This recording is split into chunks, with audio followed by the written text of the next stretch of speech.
स्वागत, आप देख रहे हैं अपना प्रोग्राम कहानी कुर्सी की। मैं हूं सौरभ, आपके साथ राकेश शुक्ला जी, राहुल महाजन जी, राजकुमार सिंह जी और समीर चौगानकर जी हमारे साथ हैं। आपको ईरान की खबर दे दें, लोग कह रहे हैं कि 24 घंटे में 36 घंटे में हमला कर सकते हैं ट्रंप ईरान के ऊपर। अब अमेरिका ने तैयारी तो पूरी कर ली है, लेकिन उससे पहले एक खामोशी सी आ गई है पूरे मामले में। लेकिन कई बार खामोशी के बाद ही होता है बहुत बड़ा धमाका। ट्रंप फिलहाल ईरान पर जितना दबाव बना लेना चाहते हैं बना रहे हैं। अमेरिकी सेना की तैयारी इस बीच हो चुकी है पूरी। अगर हमले का ऑर्डर आता है तो ईरान पर कभी भी बहुत जबरदस्त प्रहार किया जा सकता है, क्योंकि अमेरिकी स्ट्राइक ग्रुप ईरान के बहुत नजदीक आ गया है। यूएसएस इब्राहिम लिंकन जो इनका एयरक्राफ्ट कैरियर है और उसके साथ चलने वाली सबमरीन्स और बाकी जहाज और बाकी फाइटर जेट सब अपनी जगह तैनात किए जा चुके हैं और अब वो बस एक आदेश के इंतजार में है। आदेश इजरायल से वार्ता बात करके, इजरायल और अमेरिका तय करके अगर हमला करना है तो करेंगे। अब वो कब होगा ये पता नहीं, इसीलिए इस लड़ाई को लेकर स्पेकुलेशंस बहुत तेज हैं। यूएसएस इब्राहिम लिंकन की अब तो लोकेशन भी आने लगी है। कल की तस्वीर में ओमान की खाड़ी में बताया जा रहा था कि वो पहुंच गया है और इस एयरक्राफ्ट कैरियर के नजदीक आने से ईरान जाहिर है कि परेशान होगा। और इसके बाद ईरान क्या कर रहा है वो आप देखिए। ईरान ने एक वीडियो जारी किया, ईरान की तरफ से ऑफिशियल हैंडल से वीडियो जारी किया गया, जिसमें इस यूएसएस इब्राहिम लिंकन को लोकेट करके दिखाया गया कि हमने ड्रोन से इसको लोकेट कर लिया है और ये हमारे ड्रोन की तस्वीरें जो इस वक्त आप देख रहे हैं। तो ईरान ये संदेश दे रहा है कि हमें मालूम है तुम क्या कर रहे हो और हमारा ड्रोन सब कुछ देख भी रहा है और हम चाहें तो अभी इस पर हमला कर दें। तो ये एक मैसेज जो है देने की कोशिश ईरान की तरफ से की जा रही है। आगे आपको बताते हैं क्या हुआ। इसके अलावा लड़ाई से पहले प्रोपेगेंडा कैसे इस वक्त चरम पर है। एक एआई वीडियो और बनाया ईरान ने, इसमें यह बताया गया कि कैसे यूएसएस इब्राहिम लिंकन को वो तबाह कर देगा अगर उसके ऊपर हमला हुआ। ये जो तस्वीर आप देख रहे हैं और ये सारे इनके जो सरकारी मीडिया है ईरान का, उसके ऊपर ये सारी तस्वीरें इस वक्त चल रही हैं कि देश में एक माहौल बनाने के लिए, क्योंकि अभी जितना विरोध प्रदर्शन हुआ आयतुल्लाह खमेनी की रजीम के खिलाफ, उसके बाद उनको अब इतना तो लगता ही होगा ईरान के लोगों की जंग होती है तो सरकार के पक्ष में लोग खड़े हो ही जाते हैं किसी भी देश पर आफत अगर आती है तो। और इस वक्त तो ईरान पर बहुत बड़ी आफत जो है वो दिखाई दे रही है। तेहरान की एक तस्वीर आपको दिखाता हूं। शॉपिंग मॉल्स के बाहर आपने देखे होंगे ना, बड़े बड़े होर्डिंग्स लगाने के लिए वो जगह होती है। ये तेहरान की एक मॉल के बाहर होर्डिंग लगी हुई है बड़ी सी, इसमें भी ये यूएसएस इब्राहिम लिंकन को दिखाया गया है कि ये हाल करेंगे तुम्हारा अगर आ गए हमारे पास, तो अगर हम पर हमला किया तो तेहरान में लड़ाई को लेकर के जुनून पैदा करने की कोशिश की जा रही है ताकि लोग अब सरकार के साथ खड़े हो जाएं। इस बीच एक स्टेटमेंट आया ईरान के एक बड़े पावरफुल पॉलिटिशियन का, इनका नाम है अली लारीजानी। इन्होंने ईरान के परमाणु कार्यक्रम पर बात की। इन्होंने कहा कि अमेरिका कुछ भी कहता रहे कि उसने हमारा न्यूक्लियर प्रोग्राम जो है वो बहुत कई दशक पीछे कर दिया या बर्बाद कर दिया, लेकिन ईरान कह रहा है कि अगर हम चाहें तो 2-3 हफ्ते के अंदर हम परमाणु हथियार बना सकते हैं। लेकिन हम दुनिया के इकलौते ऐसे देश हैं जिसके पास ये कैपेबिलिटी है, लेकिन वो चाह के न्यूक्लियर बम नहीं बना रहा है। तो ट्रंप को नाजी कह रहे हैं और कह रहे हैं कि ट्रंप बड़ी युद्ध की फिल्में देखते हैं, ये ईरान जो है कोई फिल्म नहीं है। और कहा कि हमने पिछले साल जून में 12 दिन की लड़ाई में केवल अपनी 25% ताकत इस्तेमाल की थी और अब तो हम अपनी ताकत और ज़्यादा बढ़ा चुके हैं। तो और वो बार बार उसकी तरफ से सर ये भी कहा जा रहा है कि छोटी लड़ाई नहीं होगी, लड़ाई होगी तो। देखिए, ईरान ने तो पूरी तैयारी कर ही रखी है। उसने चीन ने भी जिस तरह से उसकी मदद की है, जहां हमने खुद ही इसी कार्यक्रम में दिखाया था किस तरह से चीन के बहुत सारे विमान जो हैं वो असला लेकर वहाँ पे उतरे हैं। तो चीन तैयारी कर रहा है। अब ये भी बीच में अमेरिका की तरफ से जो है वो संदेश गया है कि हम तैयार हैं, अगर जो है ईरान जो है बात करने के लिए आता है तो हम तैयार हैं बात करने के लिए। वो तो ट्रंप कह रहे थे हमें फोन आ रहे हैं ईरान के लोगों के, हम बात कर रहे हैं। वो कह रहे हैं कि भाई अभी तक तो ऐसा कुछ आया नहीं कि ईरान ने ये कहा हो कि हम बात करने के लिए तैयार हैं। देखिए, दूसरा ये भी बात है कि अभी तक जो यूएस है उसने ये तय नहीं किया कि वो ईरान पे हमला करेगा कि नहीं। यूएस में ये भी बातें आ रही हैं कि हम दबाव की राजनीति जो है कर रहे हैं इस वक्त कि ईरान जो है वो बातचीत के लिए आ जाए, ये उनकी कोशिश है। लेकिन अगर ऐसा होता है, अगर ये लड़ाई होती है तो ये देखने वाली बात होगी कि चीन और रूस का रुख क्या होता है। मैं बताता हूं, उसकी खबर है मेरे अगर पास। चीन और रूस इस लड़ाई में भी उन्होंने ईरान का साथ नहीं दिया, जो बहुत ही करीबी उनका पार्टनर है, तो उनकी क्रेडिबिलिटी पर जो एक ये कहते हैं कि कितनी सामरिक तौर से या मिलिट्री तौर पे कितना कोई सबल राष्ट्र है, उस पर भी प्रश्न चिन्ह लगे। खुलकर मदद की जा रही है चाइना और ईरान की तरफ से और रशिया की तरफ से ईरान की, वो मैं आपको बताता हूं। लेकिन यूएई ने भी एक बड़ा स्टैंड ले लिया है। यूएई की सरकार ने ऐलान किया है कि वो ईरान पर हमले के लिए अपनी जमीन या एयर स्पेस का इस्तेमाल नहीं होने देगी। संयुक्त अरब अमीरात का ऑफिशियल स्टैंड है ये कि हर मसले का समाधान डायलॉग से होना चाहिए, और उन्होंने ये फैसला इसलिए किया है कि मिडिल ईस्ट में शांति बनी रहे। आपको याद है पहले भी जब कुछ दिनों पहले जब चरम पर चल रहा था प्रोटेस्ट ईरान के अंदर, तब भी, और जब लग रहा था कि अब हमला किया कि तब हमला किया अमेरिका और इजराइल ने, तब भी ये अरब देश जितने हैं, खास तौर पर Oman, UAE, Saudi Arabia, Qatar और तुर्की, इन लोगों ने खूब दबाव बनाया था ट्रंप के ऊपर कि आप हमला ना करें। उस वक्त हमला नहीं किया, और एक बार फिर अब जब यूएई ने देखा कि फिर हालात बन रहे हैं जंग के, तो उसने फिर यह ऐलान किया है कि हम अपने एयर स्पेस का इस्तेमाल नहीं होने देंगे। तो ये मुस्लिम कंट्रीज तो बिल्कुल नहीं चाहती कि ईरान के ऊपर इजराइल या ट्रंप हमला करें। हालांकि इन सबको खतरा ईरान से है, लेकिन इस बार जाने क्यों ये ईरान के साथ खड़े हुए दिखाई दे रहे हैं, क्योंकि इनको लगता है कि खासकर इजराइल के लिए इनको ये लगता है कि यूएई तो चलिए ईरान इजराइल से उसके संबंध अच्छे हो गए, बाकी देशों को लगता है कि जो इजराइल कतर पर मिसाइल मार सकता है वो उसको किस दिन जरूरत पड़ी तो हमारे यहाँ भी कर देगा, और अमेरिका अब कोई रिलायबल पार्टनर रह नहीं चुका। इसलिए अब वो ये दबाव बना रहे हैं कि हमारे यहाँ पर कोई अमेरिकी और इजरायली इंटरफेरेंस ना हो तो वही अच्छा है। एक चाइना की खबर आपको बता देता हूँ। चाइना ने एक बड़ी सैन्य मदद की है। मैंने आपको कल बताया था कि उसके 16-17 जहाज, बड़े मालवाहक जहाज जो हैं, वो वहां पर हथियार लेकर के पहुंचे हैं पिछले कई दिनों में। अब उसने DF-21D मिसाइल्स की एक खेप भेजी है। ये एंटी एयरक्राफ्ट मिसाइल्स हैं और एंटी एयरक्राफ्ट कैरियर मिसाइल्स भी हैं। तो ये खास तरीके की कैपेबिलिटी की मिसाइल्स चाइना ने ईरान को भेजी हैं। ऐसी खबरें इस वक्त वेस्टर्न वर्ल्ड के अंदर बहुत तेजी के साथ चल रही हैं। राजकुमार, अब सवाल यही है कि बार बार वही सवाल, जंग होगी कि नहीं होगी? हमारे भी इंटरेस्ट जुड़े हुए हैं ना इससे। नहीं, इंटरेस्ट तो पूरी दुनिया की शांति का सवाल है, इसलिए सबका जुड़ा हुआ है। दुर्भाग्य है कि जो आदमी बोर्ड ऑफ पीस बना रहा है उसने दुनिया भर में शांति को और स्थिरता को खतरे में डाल दिया है। और ट्रंप, मैं बड़े बात करूं, जैसे दुनिया में हम मानते हैं कि अमेरिका दुनिया का सबसे पुराना लोकतंत्र है और अमेरिका दुनिया की सबसे बड़ी कारोबारी शक्ति भी है, कारोबार की दृष्टि से भी अर्थव्यवस्था बहुत बड़ी है। लेकिन ट्रंप के 1 साल के दूसरे राष्ट्रपति कार्यकाल में अमेरिका की पूरी स्थिति, मान सम्मान, चौधराहट सब खतरे में पड़ती दिख रही है। और ट्रंप का जो अनप्रेडिक्टेबल जो एटीट्यूड है वो कुल मिलाकर के तीसरे वर्ल्ड वॉर की ओर दुनिया को धकेल रहा है। इसलिए तो बड़ी बात कह रहे हैं सर। इसलिए अगर ईरान के मुद्दे पर आप जैसे कहा कि कुछ मुस्लिम राष्ट्र उसको लेकर के सशंकित भी रहे हैं, लेकिन फिलहाल ईरान के साथ खड़े होते दिख रहे हैं, तो उसका मतलब यह है कि अब जो बिगर ईविल है, जो बड़ी बुराई है, उससे लड़ाई के लिए छोटी बुराई का भी साथ देने के लिए तैयार है। तो ये खतरा बहुत बड़ा है कि लड़ाई होगी। ट्रंप अनप्रेडिक्टेबल है, लेकिन वो कारोबारी भी है, तो वो कई बार बड़बोलेपन के जरिए अपना हित साधने की कोशिश करते हैं। ऐसा हमने कई मामलों में, जो ट्रेड डील उनकी हुई है टैरिफ के मामले में, कुछ देशों के साथ हमने देखा है। पर मुझे लग रहा है कि ट्रंप, क्योंकि अभी मिड टर्म भी होना है वहां पे, उसका भी प्रेशर है, तो कहीं ना कहीं ये एक ऐसा मुद्दा है जिस पर उनको अपने देश में सपोर्ट मिल सकती है। मैं वही कह रहा हूं, में एंटी ईरान फीलिंग बहुत ज्यादा है। आपने कहा कि ईरान में लोग, अगर देश पर हमले की स्थिति आती है तो सरकार का विरोध करने वाले भी साथ आ जाएंगे। वही स्थिति अमेरिका में भी हो सकती है, और ये दुनिया भर में शासक वर्ग का एक आजमाया हुआ नुस्खा रहा है कि देश को खतरा बताएंगे तो देश एक हो जाए। अमेरिका के तो अंदर खतरा इस वक्त, लेकिन है उसका ट्रंप क्या करेंगे? आप देख रहे हैं कई दिनों से अमेरिका में जबरदस्त प्रदर्शन हो रहे हैं। इनकी इमिग्रेशन और कस्टम फोर्स जो है उसने देखा कुछ लोगों को पकड़ने के सिलसिले में गोली चला दी, 2 लोगों की हत्या हो गई मिनेसोटा राज्य के अंदर। अब उसको लेकर न्यूयॉर्क से लेकर शिकागो, सैन फ्रांसिस्को, उत्तरी कैलिफोर्निया, लॉस एंजलिस समेत अमेरिका के कई राज्यों और कई शहरों के अंदर जबरदस्त प्रदर्शन हो रहे हैं ट्रंप और आइस के खिलाफ। इसको आइस कहा जाता है, इस इमिग्रेशन और कस्टम फोर्स को। इवन इनका जहां मुख्यालय है उसके बाहर सैकड़ों की तादाद में लोग जमा हो गए। एक होटल मिनेसोटा में, एक होटल मिनियापोलिस में, जिसकी तस्वीर अभी आप देख रहे हैं, उस होटल के अंदर 2 आइस कर्मचारी थे। ये खबर लोगों को मिली तो वो पहुंच गए वहां उसका होर्डिंग गिराने के लिए, दरवाजे तोड़ने के लिए। ये सब कुछ वहां पर इस वक्त चल रहा है। एक बार सारी तस्वीरें दिखा दीजिए।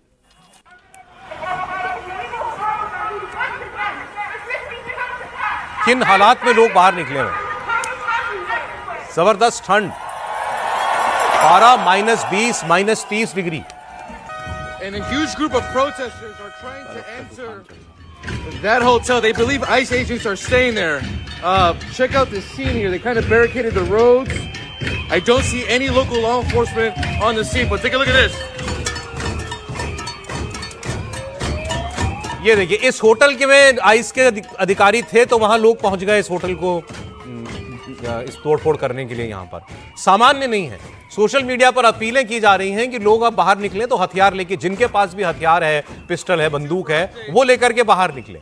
जगह जगह आइस के, मैंने ऐसी तस्वीरें भी देखी हैं, पुलिस वाले मार रहे हैं जहां उनको आइस के एजेंट मिल रहे हैं। जिन राज्यों में ट्रंप की सरकार नहीं है, मतलब रिपब्लिकन्स की गवर्नमेंट नहीं है, गवर्नर किसी और वहां डेमोक्रेटिक गवर्नर है, उन राज्यों में पुलिस जो है वो खुलकर आइस के लोगों को गिरफ्तार कर रही है, हथकड़ी लगा करके उनको पकड़ रही है कि तुम आम लोगों को परेशान नहीं करोगे।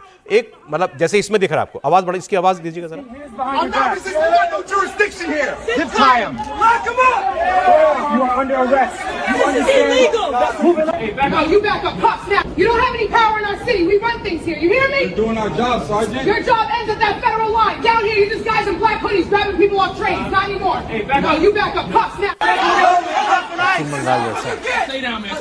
ये मतलब एक फेडरल फोर्स सेंटर की फोर्स बनाम लोकल पुलिस, और लोकल पुलिस सेंटर की फोर्स को हथकड़ी डाल के जबरदस्ती उठा के ले जा रही है। ये ऐसे हालात ट्रंप ने अपने देश के अंदर बना दिए। Nah, not today. Stop hiding behind masks. You want to snatch people up? Do it in the daylight. You can play those games in other states, but not in New York. So brave, let them see your face. Hey, whoa, yeah, that's who you are. ये ice का अधिकारी है ये, इसके चेहरे से mask जिस तरीके से खींचा, तो ये हालात हैं। और ट्रंप को ये सब समझ में आ रहा है कि हालात बहुत खराब हो चुके हैं, मामला हाथ से निकल रहा है, और इससे केवल उनके जो विरोधी हैं वो तो निकले हुए हैं सड़कों पर। ट्रंप का अपना समर्थक वर्ग भी ये बात नहीं पसंद कर रहा है कि देश में लोगों की जानें जा रही हैं, आइस के लोग लोगों को मार रहे हैं, और ये जितनी अफरा तफरी मची हुई है देश के अंदर, इंस्टेबिलिटी सी आ गई है, ये उनके समर्थकों को भी परेशान कर रही है। इसीलिए ट्रंप परेशान है। अब ट्रंप ने क्या किया? ट्रंप ने एक सीनियर ऑफिसर को डिप्यूट किया मिनियापोलिस के लिए, और कहा कि यह आदमी सीधे मुझे रिपोर्ट करेगा। उस आदमी को कहा कि इनका नाम है टॉम होमन। इन्होंने कहा कि ये बस सीनियर आदमी है, और ये मैं इसको वहां मिनियापोलिस भेज रहा हूं जहां पर दोनों हत्याएं हुई हैं, और ये सीधा मुझे रिपोर्ट करेगा। तो ये उनका तरीका है चीजों को हैंडल करने का। लेकिन मैं आपको बताता हूं ट्रंप का सबसे बुरा हाल किस वजह से है। ट्रंप की अप्रूवल रेटिंग में आपको बता दूं, इकोनॉमिस्ट मैगजीन ने उनकी अप्रूवल रेटिंग जारी की है। जब ये आए थे, पहला हफ्ता जब ट्रंप का था 2024 में जब ये आए थे, तो इनकी अप्रूवल रेटिंग थी 2। अच्छा, वो कैसे अप्रूवल रेटिंग गिनते हैं मैं आपको बता दूं। जैसे हमारे यहां अगर सर पूछा जाए कितने लोग सरकार के काम से खुश हैं, तो 70% लोगों ने कहा खुश हैं, तो हम कह देते हैं 70% अप्रूवल रेटिंग। इनका अलग सिस्टम है। अगर किसी ने कहा 70% जो है वो खुश हैं, 30% ना खुश हैं, तो अप्रूवल रेटिंग होगी 70 - 30 40, मतलब 40% लोग जो है वो समर्थन कर रहे हैं। हाँ, वो पूरा प्लस माइनस करके बताते हैं। तो जब आए थे तो थी 2% अप्रूवल रेटिंग थी। इस वक्त ट्रंप की अप्रूवल रेटिंग है -19। -19 का मतलब यह है कि 19% लोग जो हैं वो ज्यादा हैं जो पसंद करने वालों के खिलाफ नापसंद कर रहे हैं ट्रंप को। तो -19 की अप्रूवल रेटिंग में है। और ट्रंप के दूसरे कार्यकाल की जब शुरुआत हुई थी तो उसके पहले हफ्ते में 37% अमेरिकियों का मानना था कि देश सही दिशा में जा रहा है। 50% लोगों ने कहा था कि अब देश गलत रास्ते पर है। नया आंकड़ा बता रहा है केवल 31% लोग ये कह रहे हैं कि ट्रंप जो भी कर रहे हैं, जिस दिशा में देश को ले जा रहे हैं वो ठीक है। 61% लोगों का मानना है कि ट्रंप एक बहुत बड़े जंजाल में अमेरिका को इस वक्त फंसा रहे हैं।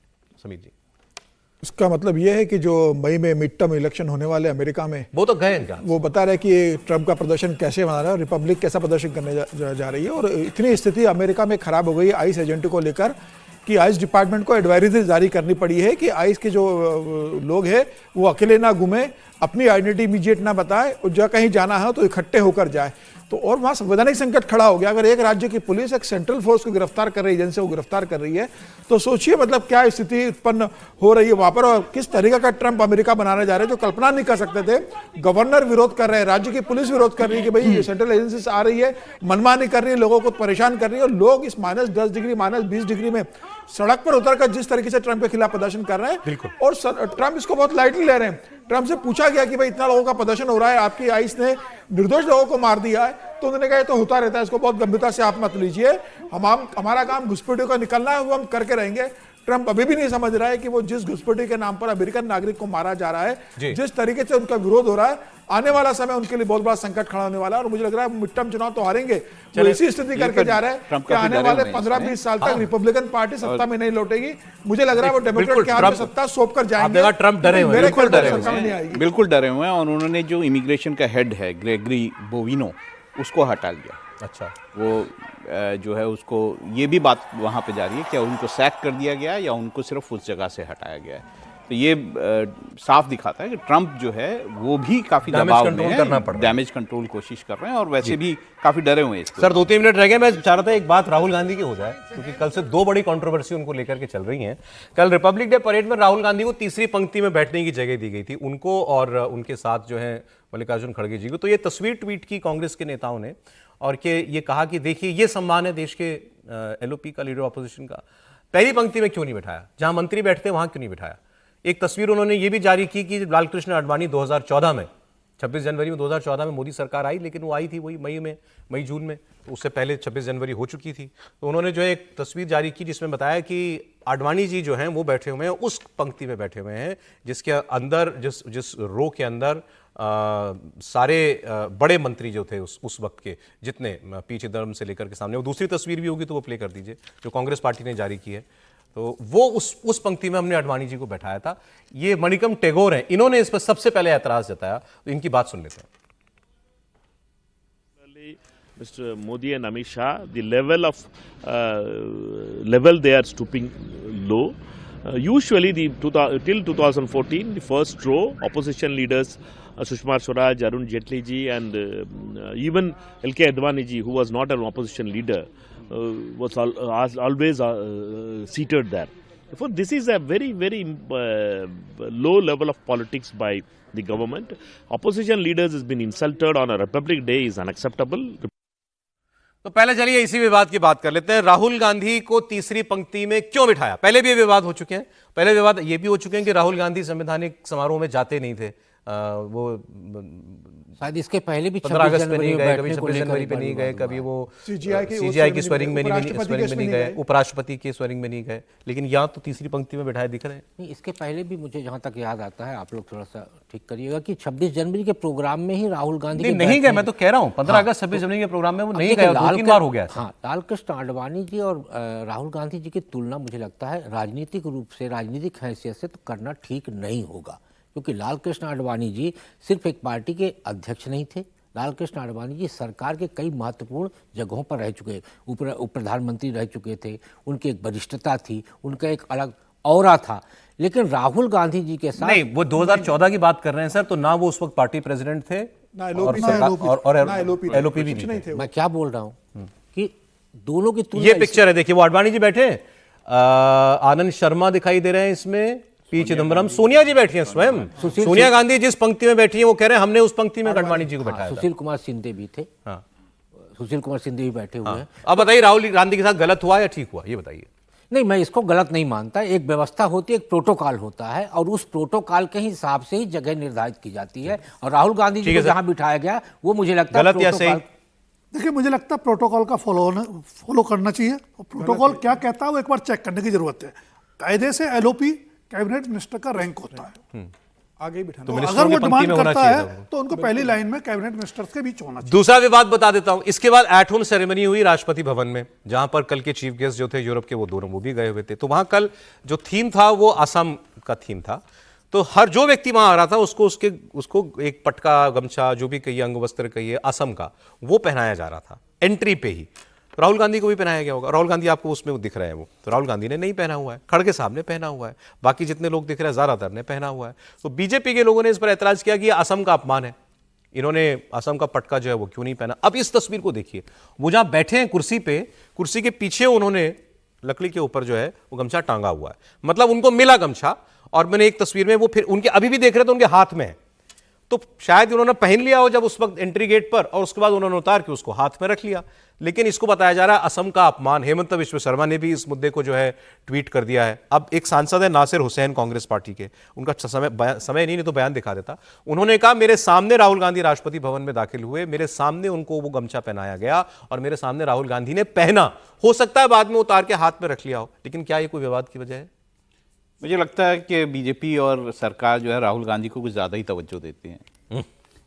हर बार इसने तो ये भी कहा कि राष्ट्रपति ने भी कहा राहुल जी से पहन लीजिए इसको। इतना असम कोई में चुनाव इम्पोर्टेंट है। बात असम में नहीं है। किसी- राहुल किसी जी, जर्नलिस्ट ने बताई क्या है। इतनी इम्पोर्टेंट है राहुल गांधी की कि उन्होंने क्या कपड़ा पहना, क्या गमछा पहना, क्या नहीं पहना, वो कहाँ गए, सारी चीज़ों में बीजेपी और सरकार जो है उनके ऊपर खास ध्यान रखती है। मुझे लगता है कि इससे जाति हो रही है क्या राहुल गांधी के साथ, ये मुझे बताइए। नहीं, जाति नहीं हो रही है, वो है ऐसे, वो मतलब रिलक्टेंट है, तो उसका क्या नहीं, किया मुझे जाए, लगता है छोड़ अगर दो राहुल गांधी उनको। को दिया तो राहुल गांधी को पहन लेना चाहिए था, और राहुल गांधी को देखना भी चाहिए ना कि भाई आसाम में इलेक्शन है, इस चीज का विवाद होगा। आप एक राजनेता हो, विपक्ष के नेता हो, बाहर जाकर क्या मैसेज जा रहा है, मीडिया में क्या मैसेज जाएगा, आपकी पार्टी को जवाब देना पड़ेगा, आपको जवाब देना पड़ेगा।